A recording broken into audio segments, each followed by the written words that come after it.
Welcome to Her Incredible Mind, where we are highlighting some of the most successful women in science, technology, engineering, and math.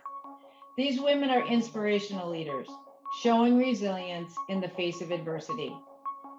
By sharing these success stories, we hope to gain insight, inspire, and help guide those who are struggling on their journey within this industry. Hopefully, their stories will inspire you or someone you know to pursue a career in STEAM. Well, welcome to Her Incredible Mind.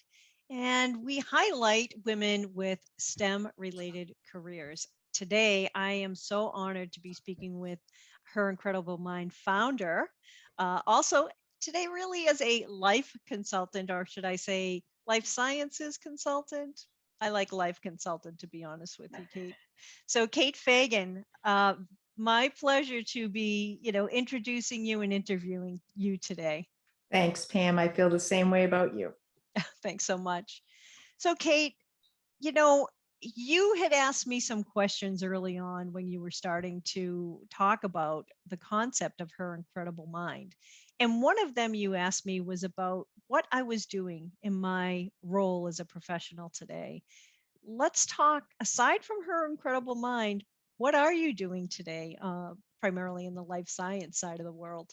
That's a good question. So I am a life sciences consultant, and what I do is I go into companies, and if they need help with technology, and sometimes act as an interim head of IT or an interim head of communications or an interim head of change management.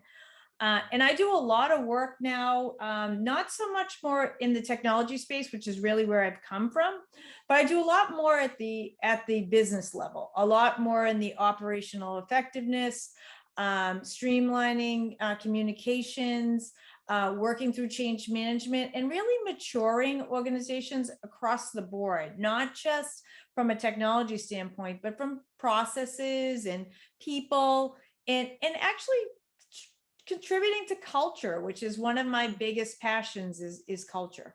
Yeah. You know, um, Mentioning just the business side and not just the technology side, I'm gonna veer off of some of the questions we normally ask and throw a curveball at you. But why should the business care about the technology within a company? Oh, that's a great question. So, you know, in any organization, technology is supposed to be there to make things easier, right? To make processes easier, to make your work easier, to create maybe more efficiency somewhere. That's sometimes gets lost in translation. People, they adopt a new technology, or they create spreadsheets instead of maybe using something that could make their lives a little bit easier.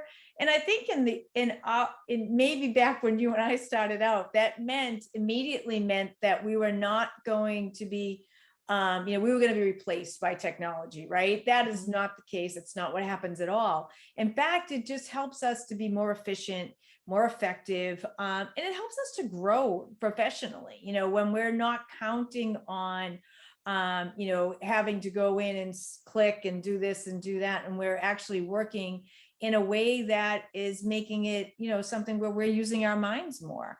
I think, from my perspective, technology is very beneficial for people. I think that users love technology, but they also have a hard time managing technology and communicating it correctly.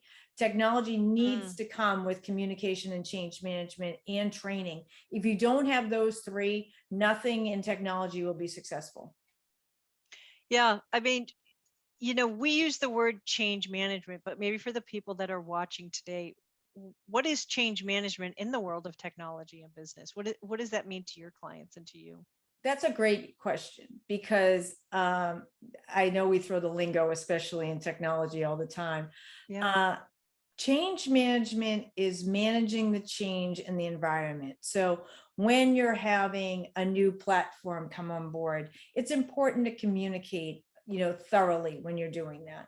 How are you going to have employees not resent technology because you changed the technology that they once used, tried and true forever, to a different platform? where does that fit into the overall scope of, the human factor, right? So someone sitting at a desk, they've been there for so many years, they know this platform, completely, and here they are now going back to square one with something that's going to make, their lives easier in the end, but it needs to be managed. So you need to manage that change, you need to communicate it, and you need to support and train. If you're going to, I've been through projects where you're replacing entire systems, and people have been used to it for years and years and years. For example, no one uses a office phone anymore, right? We all use cell phone, or we all use the phone that's on our computer, or we're on Zoom or on Teams. It's not where we're continuing to get your voicemail at your desk. That's not something on that phone on your desk anymore. And managing change like that is slow, and it has to be done correctly. That's interesting. I think just as consumers, if you were to go from, say, an iPhone to an Android, or vice versa, that can be a little bit disruptive, because how to use one. And if you change to the other, if you took mine away and forced me to use the other, I think without some kind of, I guess, change management, I would be really nervous about that, and I wouldn't be happy about it. So thank you for Absolutely. explaining that. Yeah, no worries. Did you think early on that technology was going to be the path that you chose? I mean, what drew you to technology? So I did not think that. I started my career in commercial real estate. So my career was in commercial real estate. I started at a company that was a shared office space back in the day, seemed kind of like the WeWork that it is now. Oh, sure. And I was basically, an admin that was helping out, all different companies. So I got exposed to, people that ran small lumber importers, to, alcohol and beverage companies, to people that were consultants that were part of, organizational change where, if they had to lay off staff or something like that. So it was unique. I was exposed to many different companies at the same time.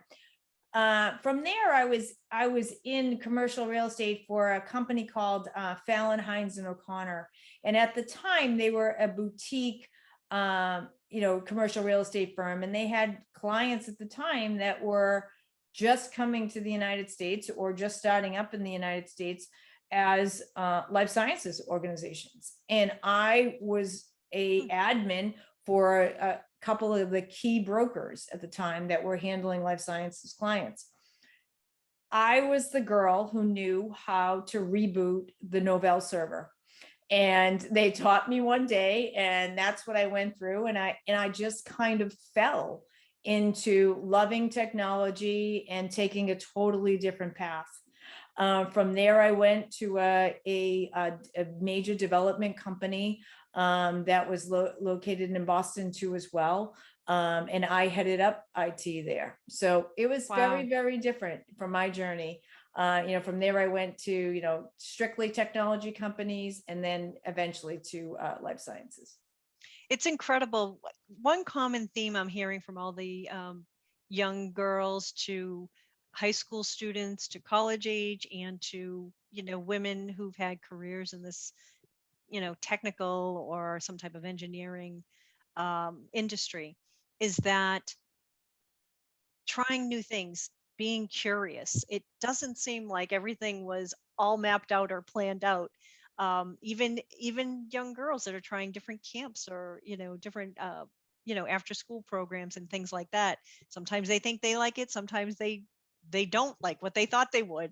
And it just is amazing to me to hear that common thread of, I was curious, I liked it, I tried it, and it sounds like that's exactly what happened to you.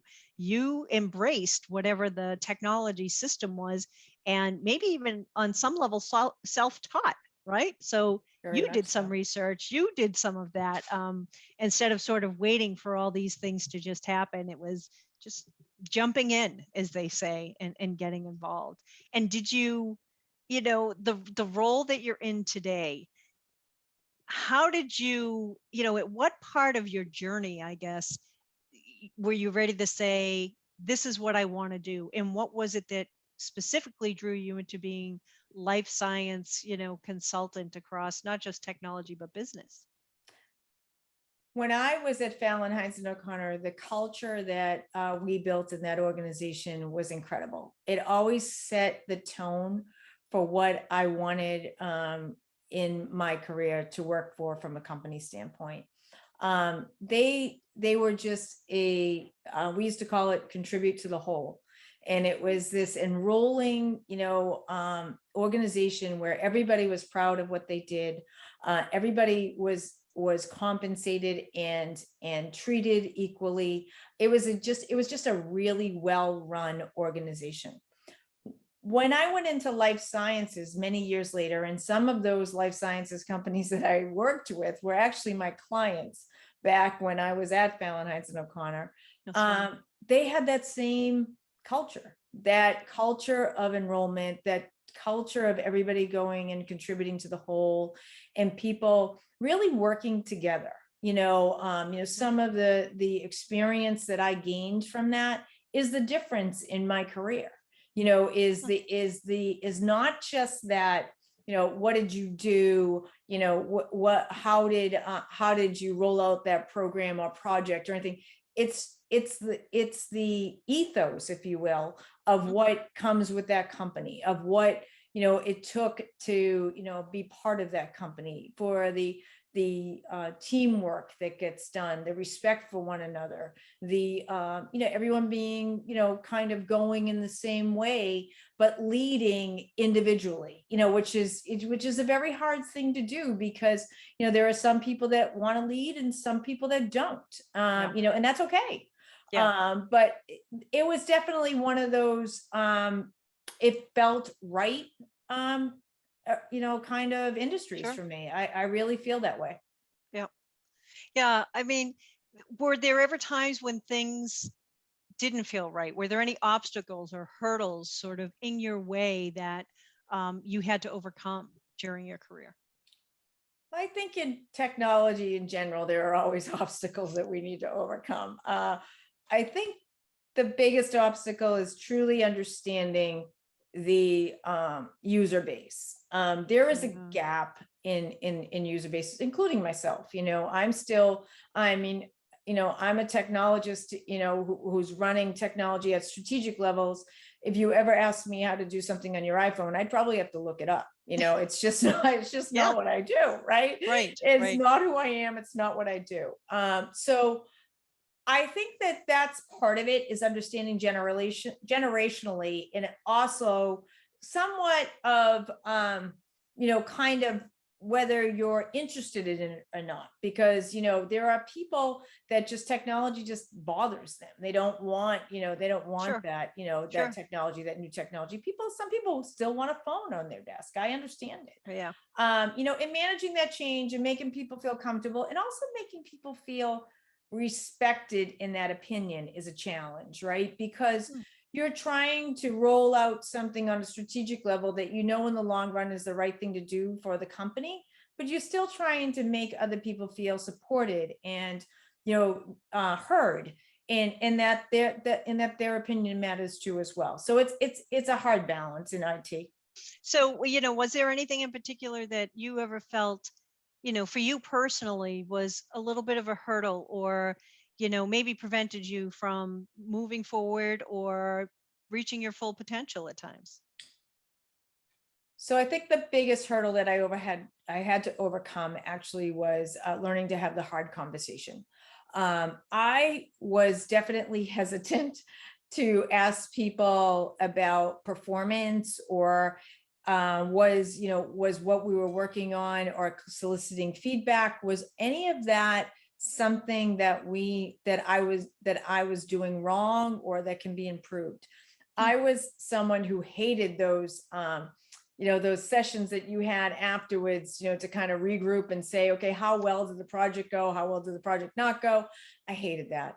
It was just one of those things where I was like, this is going to be a disaster. And every time I did it, I got more and more comfortable. And I was the one who started asking myself the hard questions, and was able to walk in even before any of those sessions, the the lessons learned were underway, and be able to go to whoever was the project sponsor or a user and say, hey, I know you don't love that we did this, but what is it that we could do better? And can you tell me what that would be? And I think that was when my career really evolved, when I was able to have the hard conversation and really take, that emotion and that ownership out of it, and not look at it like they were highlighting a personal deficit of mine. They Right. were actually just trying to convey their feelings about what happened, or giving a suggestion, or this might have been done, better if we did X, Y, and Z. And you don't need to be defensive about that. Like that's that was definitely a turning point in my career. Yeah. You know what? I absolutely relate to that. I remember early on in my career when I was given feedback, I always took it as they were either criticizing me or I failed at something. And, the more experience and as you mature and you learn, what you find is that they're giving you this feedback to help you in your journey to be better. And there's also a way to provide that feedback to say, look, next time we do this, maybe try this. You're just trying to help that other person. You're not trying to point out, areas of weakness. Right. And so it Right. taught me how to take that and apply it, and also how to give it. Right. So there's always sort of a learning lesson, but that absolutely resonates in that hard conversations to have, especially with peers. But I have learned that if honesty and respect is at the forefront of what you're trying to accomplish, then you can have those difficult conversations. It does take practice, and it takes years of experience to get comfortable doing it, I think. I could not agree with you more. That I think the years of experience definitely makes you more comfortable with it. I now am such a transparent person. You've known me for so long, Yeah. that I can speak my mind with what I would hope would be respect for others, and just let them know what I'm thinking about something, or what my thoughts are. I think that younger girls that I see are not as afraid as our generation was to say what's on their mind. And I think that's an unbelievable thing. I'm excited about that. Yeah, it is. It is. Although, the younger generation also has so much to deal with in terms of social media and how they're Absolutely. perceived. And I think that's something we never had to worry about. We No, didn't. we Um, didn't. And but I'm if you, thankful for that. I know. But again, it's technology, and it's just using it the right way and just learning to take what you would perceive as criticism. Right? We had to have that face to face. There's challenges on both sides, with and without all that online social media. But if you did have to go back to your younger self and give yourself advice, what advice would you have given young Kate back then? For me, I feel as if I was really, really self-critical when I was young. Always beating myself up about, not doing a good job, not being a fair, not being, qualified for what I was doing. And now Hmm. I realize, that I really spent a lot of time on stuff that I can't even remember half the time now.